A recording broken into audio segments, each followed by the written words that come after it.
Hey guys, and welcome to the Review Millennial channel. In this video, I will be showing you how you can archive your Instagram posts and where you can find that. To archive a post, I'm just going to select, for instance, this one right here. You are just going to press on these three dots and press archive.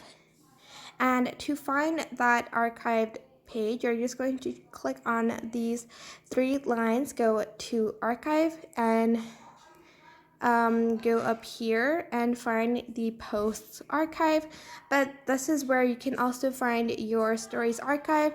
This is where your stories go after they have disappeared, after 24 hours on your Instagram story. And you also have the live archive here too. But yeah, that is basically it. I hope this tutorial was helpful. Don't forget to like, comment, share, and also subscribe to this channel if you haven't done that.